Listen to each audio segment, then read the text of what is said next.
Shalom kawan-kawan, bersama saya Pendeta Ewen Joshua Silitonga. Hari ini kita akan menikmati, menyelami kebenaran firman Tuhan yang menjadi khotbah pada Minggu Info Kapit tanggal 21 Februari 2021 dengan mengambil perikop khotbah dari kitab Kejadian pasal 9 ayat 8 sampai 17. Saya akan bacakan untuk saudara. Begini firman Tuhan. Berfirmanlah kepada Nuh dan kepada anak-anaknya yang bersama-sama dengan dia.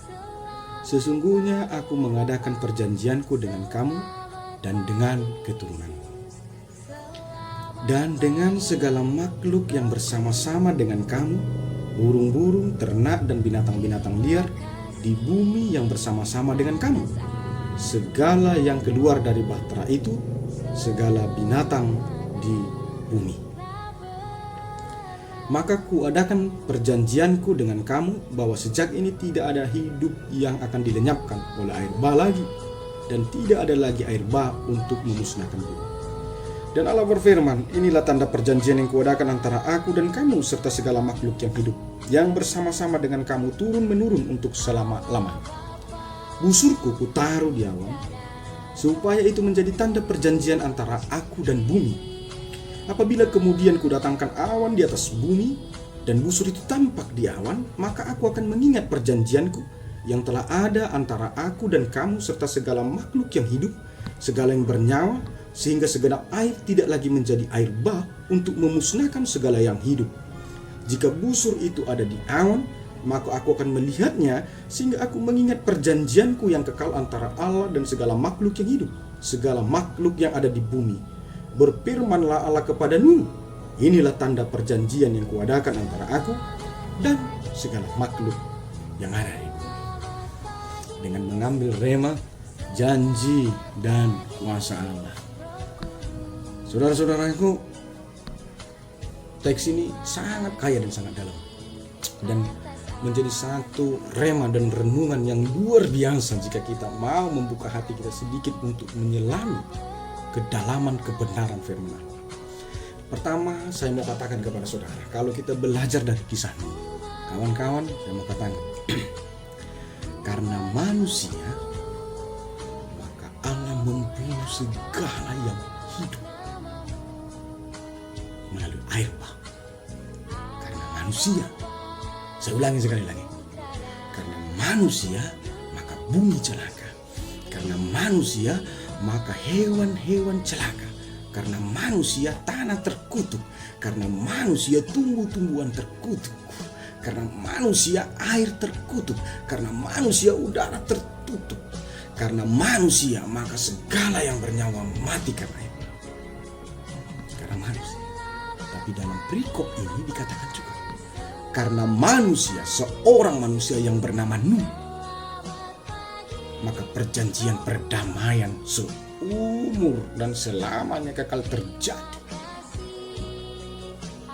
Ketika air bah surut, ketika Nuh keluar dari bahtera itu, maka dia membuat sebuah mezbah dan dia mempersembahkan korban bakaran dengan hati yang ikhlas. Dan ketika Allah mencium bau korban bakaran itu, maka menyesallah Allah karena murkanya dan kasihnya melimpah-limpah dengan besar. Maka dia membuat perjanjian karena Nuh itu manusia.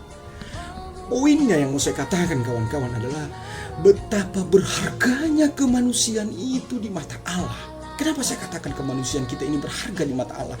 Karena kemanusiaan kita mampu membangkitkan murka Allah yang menyala-nyala, dan sekaligus kemanusiaan kita mampu membangkitkan kasih karunia Allah yang menyala-nyala pula. Pertanyaannya yang mau kita renungkan dalam Minggu Info Kapit ini, prototipe seperti apa kemanusiaanmu? Apakah kemanusiaanmu adalah kemanusiaan yang membangkitkan kemarahan Allah? Atau kemanusiaanmu seperti kemanusiaan Nuh yang membangkitkan kebaikan dan kemurahan Allah?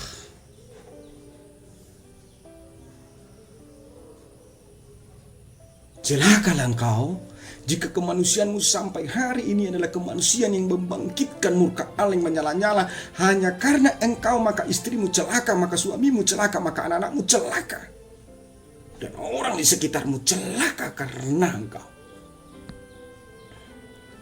Jika engkau masih seperti itu, sabda Allah, bertobatlah. Keluarlah dari situ. Dan belajar dan contohmu. Bertransformasilah. Dan jadilah manusia sepertimu.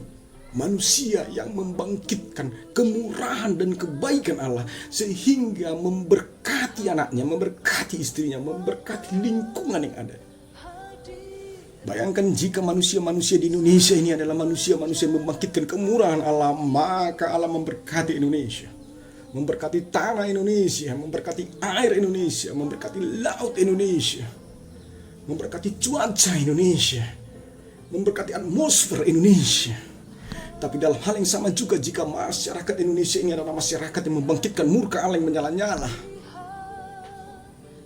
maka setiap hari telinga akan mendengar kecelakaan demi kecelakaan, bencana demi bencana, penyakit demi penyakit akan menulai bangsa ini.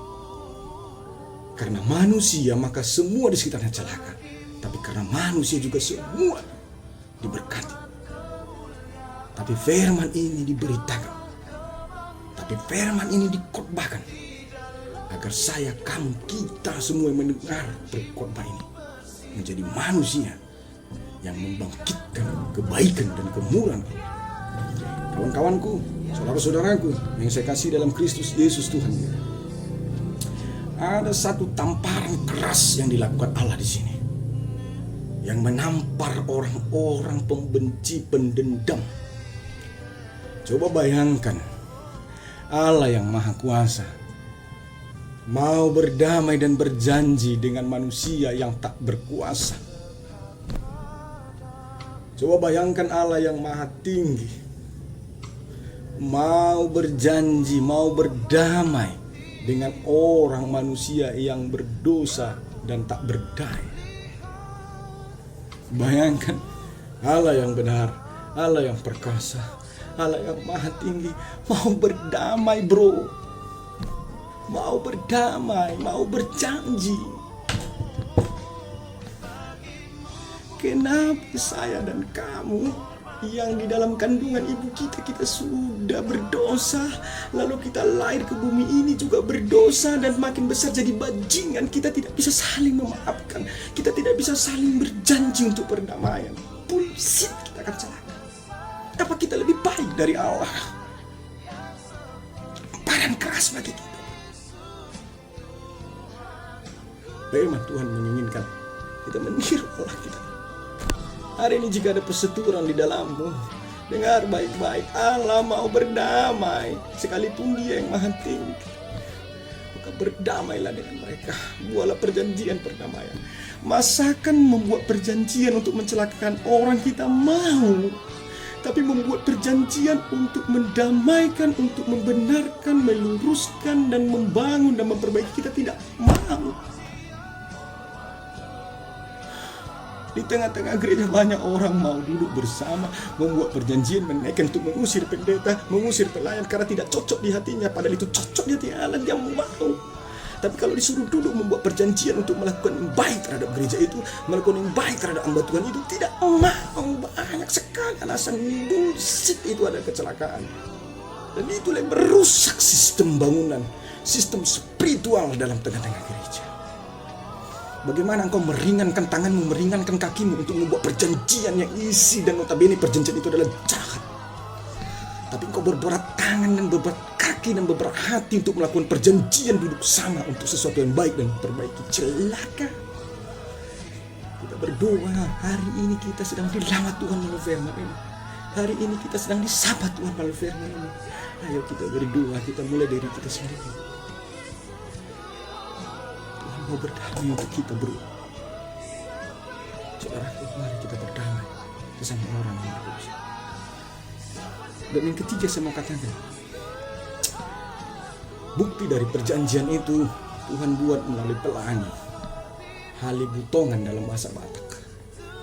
Dalam penafsiran saya, dalam persepsi saya, pelangi itu adalah komitmen. Komitmen sebagai wujud untuk mengingatkan. Dalam perjanjian lama, pelangi Dan pelangi itu telah disempurnakan sekarang. Jika pelangi itu diletakkan di atas awan, kesempurnaan pelangi itu sekarang diletakkan di atas puncak salib. Pelangi itu adalah Yesus yang tersalib. Allah gak asal berjanji, Dia buat komitmen atas perjanjian itu. Pelangi adalah buat dari komitmen itu. Jadi kalau saudara buat perjanjian tapi saudara gak punya komitmen atas perjanjian itu, yakinlah saudara pasti akan ingkari perjanjian itu. Karena kekuatan perjanjian itu bukan kata-kata yang tertulis dalam kertas. Kekuatan perjanjian itu bukan tanda tangan atau materai yang ada dalam kertas.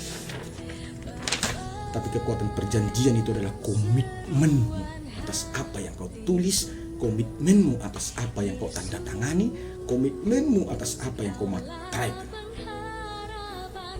Apabila dalam perjanjian itu ada komitmen seperti Allah yang berkomitmen,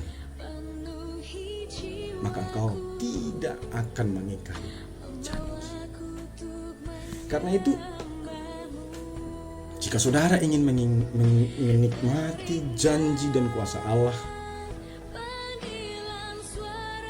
maka jadilah orang yang punya komitmen.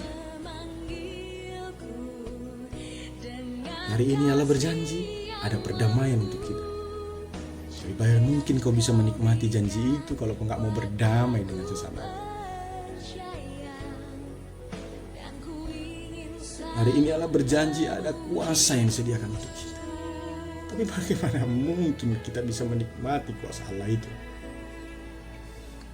kalau hidup kita terus membangkitkan muka? Janji Allah di sini dan kuasa Allah di sini hanya berlaku untuk orang yang hidupnya mendatangkan kebaikan Tuhan dan yang mau berkomitmen untuk melakukan kebaikan itu. Tuhan Yesus memberkati saudara-saudara. Shalom.